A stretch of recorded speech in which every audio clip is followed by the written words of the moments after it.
Diplomatic English for tech, phrases to press a CTO for clarity. Welcome. Today we'll learn how to ask for specifics at work without sounding confrontational. The goal isn't to win an argument, it's to make better decisions. You'll balance curiosity, seeking to understand, respect, honoring expertise, and accountability, nailing down who does what by when. We'll use gentle language to invite detail while still moving the conversation forward. Think of it as upgrading from fuzzy opinions to clear, actionable facts. By the end, you'll have practical phrases that reduce friction, expose assumptions, and get alignment fast, even in high-stakes meetings. Set the tone before you dive into details. Start with appreciation. Thanks for clarifying the architecture. That helps. It signals goodwill. Use gentle hedges to keep the door open. I might be missing something here. Or, could we explore one angle? These phrases invite discussion instead of defense. Then frame around shared goals like uptime, risk, and timeline. To protect uptime and hit the Q4 timeline, could we walk through the failure modes? The combination, appreciation, hedges, shared goals, keeps the conversation collaborative while still pressing for clarity. Feelings are fine. Decisions need data. Anchor questions to measurable outcomes. Try, what metrics are we optimizing for? Conversion, latency, or cost per user? This forces prioritization. Follow with, can we quantify the risk or impact? Best case, most likely, worst case. That turns hand-waving into ranges. Finally, what would good enough look like in data? Maybe it's P95 latency under 200 milliseconds, or NPS above 45. When you ask for numbers, you reduce debate, reveal trade-offs, and make it easier to track progress after the meeting. Ambiguity sinks projects. Lock down the basics. Which parts are in scope now and which are explicitly later? This protects the team from surprise work. Then clarify accountability. Who is directly accountable for data migration and who is the backup? Names beat job titles. Finally, time box decisions.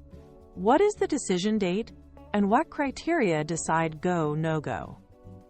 Criteria might include load test results, security sign-off, or budget ceiling. Scope, owners, and deadlines turn ideas into commitments, and commitments turn into progress. Good plans fail quietly when hidden assumptions break. Ask, what assumptions would break this plan?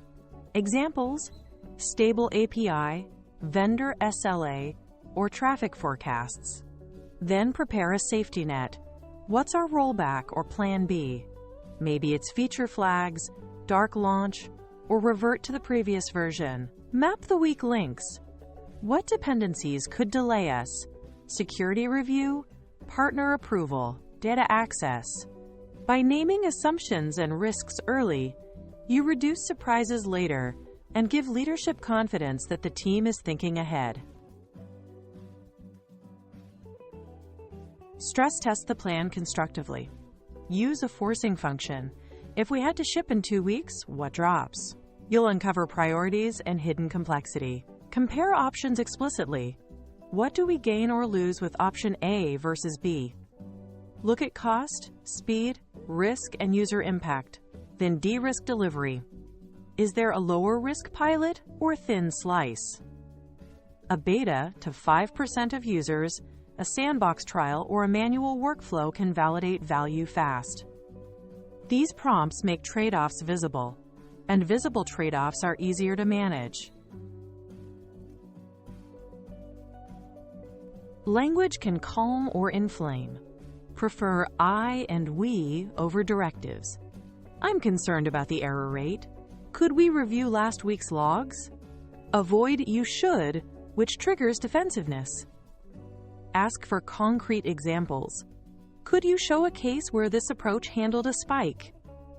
Evidence lowers tension. Anchor to objective standards, users, SLA, roadmap. To meet our SLA, we need P95 under 200 milliseconds. How does this design get us there?